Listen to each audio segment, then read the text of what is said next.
امروز 13 فеврал است و شما برنامه خبری رادیو آزادی رو مستقیما تماشا دارید. شعله گلخوجه هستم. در کنارتون سلام. نخست توجه کنید به سرخط موضوعها. رهبر پیشین منزلی دسترس به سالهای طولانی زندان محکوم شد. تقدیر مبلغ‌های مشتریان معلوم نیست. داکمنت کردن دادن ماده پیشت کردن پودپیس ماندن وقتی که بایورا آوردن ترمه کردن گفتن که داکمنتاتون فرشی بیاید.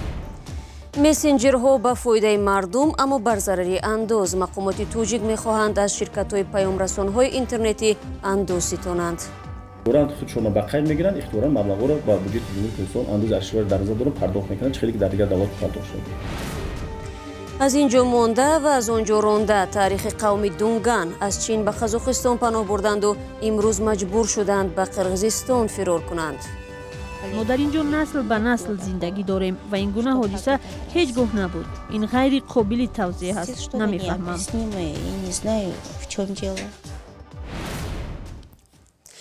پس از یک سال تحقیق و بررسی امروز دادگاه شهر دوشنبه حکم مسئولین سابق شرکت منزلی دسترس را صادر کرد. اکنون رئیس پیشین این شرکت سالهای طولانی پشت پنجره خواهد بود. همین گونه چندی از همراهانش نیز به مهلت‌های گوناگون زندان حکم شدند. اما ده‌ها مشتریان منزل دسترس را حالا سرنوشت مبلغ‌هایشان نگران کرده است که با امید صاحب خانه شدن به مسئولان این طرح داده بودند. علیشیر ظریفی و شهلای عبدالله این موضوع را از نزدیک پیگیری داشتند. دادگاه شهر دوشنبه حکم مسئولین پیشین شرکت منزلی دسترس را اعلام کرد.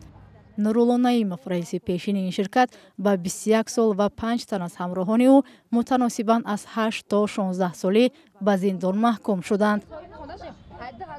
برخی از مشتریان منزلی دسترس پس از اعلان حکم از آن نگرانی کردند که سرنوشت مبلغ‌های آنها ناروشن ماند. هیچ چیز نمیگن.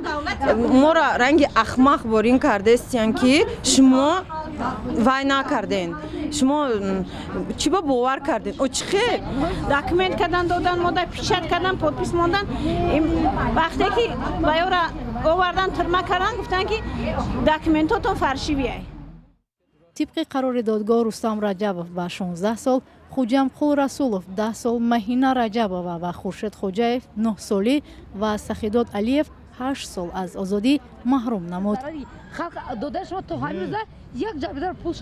اعلان حکم واکنش‌های زیادی مشتریان را در پی داشت. دولت با باور کردیم گفتیم خیلی چیزی نیست که خیلی فریب کنن دولتی. برآوردیم پول دادیم. زندانی و با ما را چی فایده میرسه؟ دارم برای پول خلق کار کنم بتیان. من اومدیم حاضر با میگن که نمی مال اموالی که مصادره کردن با فایده دولت. نمیدونم ما چی میشه.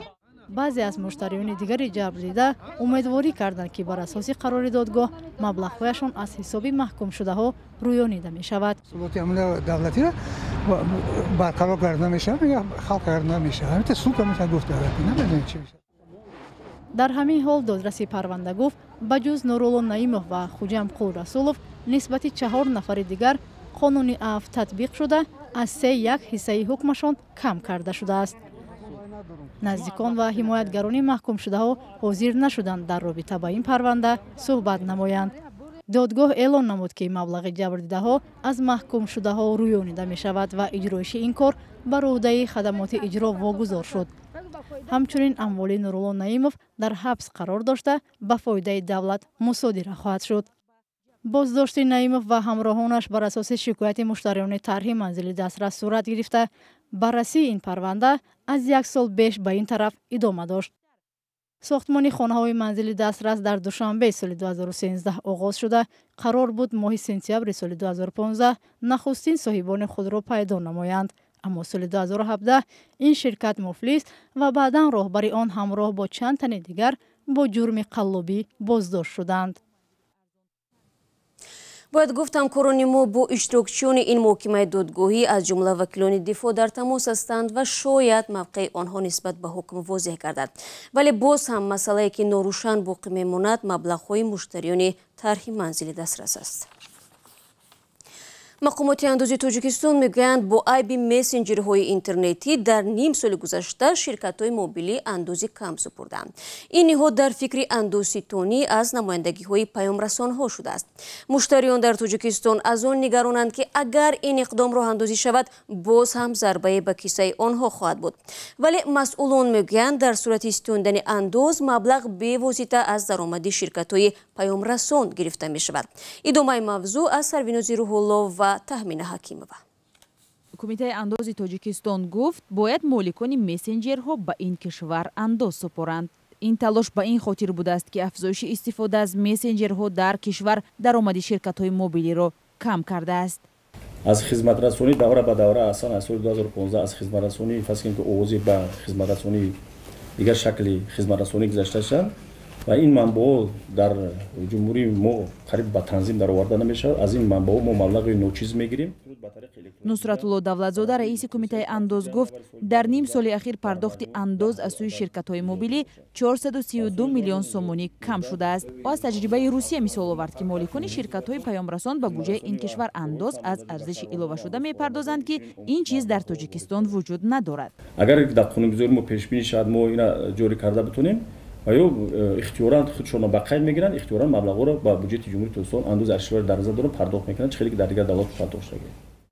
дар Тоҷикистон дар ҳоли ҳозир 4 ширкати мобилӣ фаъол аст. бино ба омори расмӣ 3 миллион сокини Тоҷикистон аз хадамоти интернет истифода мекунанд. талошҳои масъулини андозро муштариён чандон намепазиранд. фикр мекунам ки нашавад хубтар пулаки кишава бо студентҳои бечора бо ҳам хел фикр мекунам.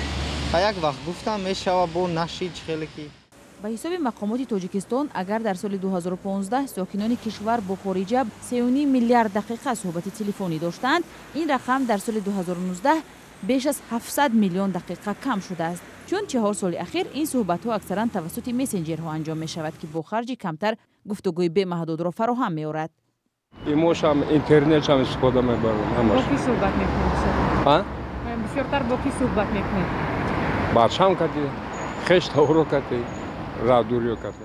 ин нахустин иқдоми баҳсбарангези мақомоти Тоҷикистон дар робита ба ситонидани андоз аз бахши мухобирот нест. қаблан масъулини кумитаи андоз гуфта буданд ки қасд доранд аз ширкатҳои хориҷие ба монанди Google ки ба сокинони кишвар хадамоти электронӣ пешниҳод мекунад, андоз ситонад. як сабаби дигари коҳиши ёфтани даромади ширкатҳои мобилӣ ба гуфтаи таҳлилгарон сабти номи дубораи симкортҳо дар кишвар будааст ки муштариёни ширкатҳоро то 3.5 миллион коҳиш дод. پلیس شهر بوکوی آذربایجان روز 11 فوریه افرادی را بازداشت کرد که در نزد کمیسیون مرکزی انتخاباتی بوکو دست به اعتراض زدند. احسان زویدوف سخنگوی وزارت امور داخلی آذربایجان خبر داد اقدام اعتراضی غیر قانونی بود و شرکت‌داران آن طلبات قانون را اجرا نکردند. به اطلاع کمیسیون مرکزی انتخاباتی آذربایجان، حزب حکمی آذربایجان نو 70 کرسی از 125 کرسی پارلمان را در انتخابات روز یکشنبه صاحب شده است. ناظران بین الخلقی گفتند قانونشکنی های زیادی را در رفت شمارش برگه های رایدهی به قید گرفتند که شفافیت انتخابات را زیر سوال میگذارند. این بار انتخابات پارلمانی آذربایجان قبل از مهلت برگزار گردید. بینندگان عزیز، تا این لحظه ها در برنامه از اعلان حکم نسبتی مسئولان سابق طرح منزلی دسترس گزارش داشتیم. همچنین از آن گفتیم که مقامات توجیک در فکر ستانیدن انداز از مالکان شرکت‌های پیامرسان هستند. بعد یک آگهی عاید قوم دونگان ها به شما معلومات خواهیم داد که در پی مناقشه مرگبار در دهه‌های جنوب قزاقستان در سرخط رسانه ها قرار گرفت.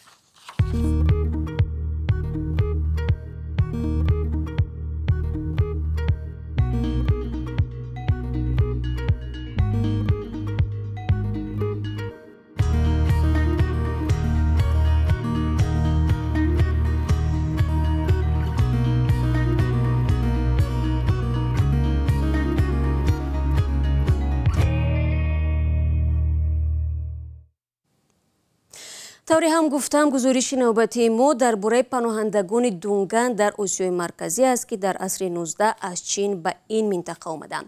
ҳафтаи гузашта ҳазорон нафар аз қавми дунган аз хушунати қавмӣ дар қазоқистон ба қирғизистон фирор карданд. дар пайи муноқишае дар чандин деҳаи вилояти ҷамбули қазоқистон байни дунганҳо ва қазоқҳои маҳаллӣ 10 кас куштаву молу мулки зиёде нобуд карда шуд. аслан дунганҳо ки ҳастанд? Шодмони Ятим қисса мекунад. ин таҷлили як ҷашни миллӣ наҷоти миллат аст. инҳо қавми дунгананд ки бо номи ҳуӣ ҳам шинохта мешаванд. дунганҳо аз нигоҳи этникӣ мусалмон ҳастанд ки ба осиёи миёна аз чин омадаанд. соли 2018 онҳо 140-мин солгарди омадани худро ба деҳаи сортоби қазоқистон бо мусиқиву рақс ҷашн гирифтанд. аз рӯи пайкараи ҳокими қазоқи пардабардорӣ шуд ки ба онҳо дар зимистони қаҳратуни соли 1878 ҳаққи иқомат дода буд. бисёре аз мардум фавтиданд. 3314 нафар зинда монд. қазоқу қирғизҳо аввалин шуда дасти дӯстӣ дароз карданд. онҳо ба аҷдодони мо нону намак доданд. мардуми мо зинда монданд ва имрӯз кӯмаки бародаронамонро фаромӯш намекунем. пас аз 2 сол дар ин ҷо рӯҳияи дигаре ҳукм фармост.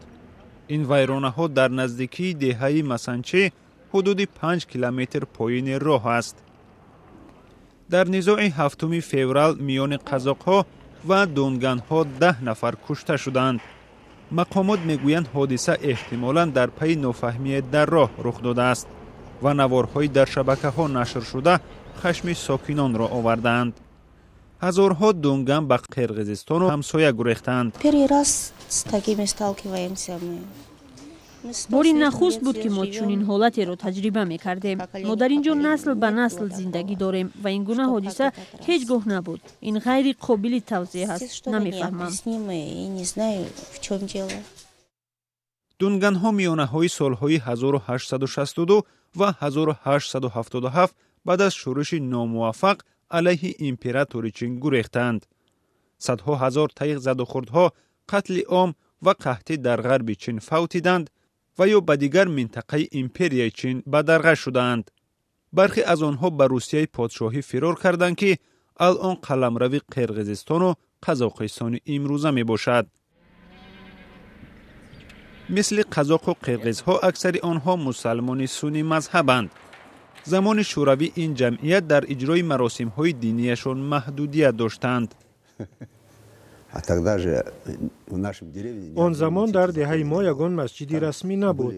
ибодатгоҳ вуҷуд дошт ки ба он асосан фиронсолон меомаданд. онҳо амали худро пинҳон медоштанд.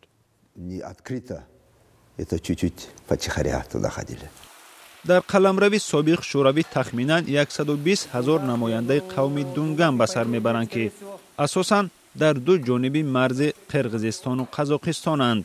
аз дигарон дунганҳо бо ғизоҳои бештар чинӣ ва забонашон фарқ мекунанд.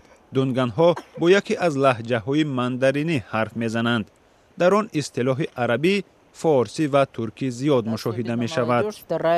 хусусан ҷавонон кӯшиш мекунанд ки қазоқӣ суҳбат кунанд. мо дар хона ба забони дунганӣ ва дар ҷои кор асосан ба русӣ ҳарф мезанем. рақси дунганӣ ба рақсҳои чинӣ шабоҳати зиёд дорад. онҳо ба ҷамоаҳои дигар зиёд омезиш намеёбанд ва бештар бо оилаҳои бузургашон маъруфанд. соли 2018 онҳо солгарди ҳифзи ҳуввияти худро таҷлил карданд. соли 2020 ҳам либоси виҷаи онҳо муҳим хоҳад буд, мисли ҳазорон дунганҳое ки аз қазоқистон фирор карда дар ин сӯи марз паноҳ ёфтанд. дар Тоҷикистон 108 нафаре зиндагӣ доранд ки умрашон аз 100 сол бештар аст. Гулнора Асанзода раҳбари оҷонсии омор гуфт, аз ин теъдод 50 нафарашон дар шаҳри Душанбе зиндагӣ мекунанд. умри миёнаи мардони тоҷик 72 ва аз занон 76 сол ҳисоб шудааст. бино ба маълумоти кумитаи омор, шумораи аҳолии Тоҷикистон дар ҳоли ҳозир беш аз 9 миллион нафар аст ва Тоҷикистон аз рӯи мизони таваллуд дар миёни кишварҳои пасошӯравӣ пештоз боқӣ мемонад. این خبری آخرین برنامه امروز بود. تو 24 ساعت دیگر یعنی تو نشر برنامه نوبتی میتوانید از وبسایت رادیو آزادی زیر نشانی www.azadi.org استفاده کنید. نوارای جالب در آزادی ویدیو کانال ما در یوتیوب چون همیشه گذاشته می شود. همزمان صفحه های ما در شبکه‌های اجتماعی در خدمت شما عزیزان قرار دارد. سپاس از همراهی و تا ملاقات بعدی. فردا خدا نگهدارت.